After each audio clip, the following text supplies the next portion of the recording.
knew something was wrong when Daniel kissed me like it was the last time.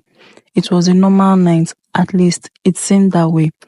The streets outside were alive with the usual noise of the city, car horns, distant laughter, the sound of life moving forward. But inside our small apartment, everything felt off.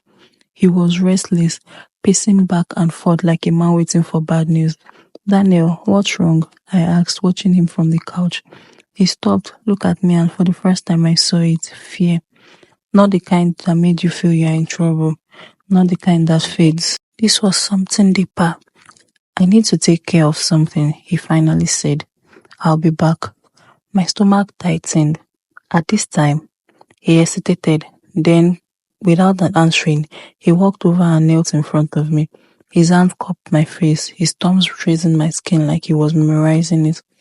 I love you, Amma, he whispered, and then he kissed me. Slow, gentle, final. A lump formed in my throat. Then tell me what's going on.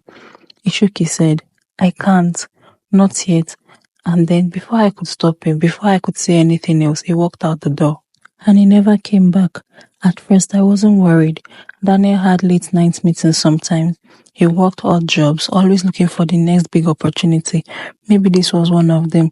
But then, midnight passed, then 2 a.m., then 4. I called his phone, no answer.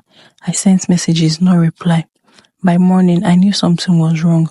The police didn't take it seriously. He is an adult, the officer said, barely looking up from his paperwork.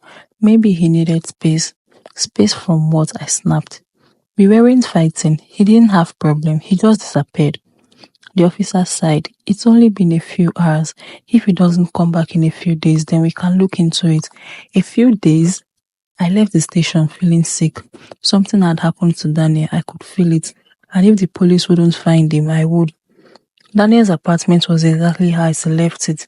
His shoes by the door, his wallet on the dresser, even his laptop was open on the bed, as if he had planned to return, but something felt off. His phone was missing, and so were his car keys. I searched every corner, every drawer, looking for anything that could explain where he had gone. That's when I found it, tucked inside his bedside drawer, beneath an old notebook, a letter, folded neatly like it was waiting for me. My hands shook as I opened it, and as I read the words, my stomach dropped. If anything happens to me, it wasn't an accident. That brings us to the end of this episode, guys. Like and follow for part 2.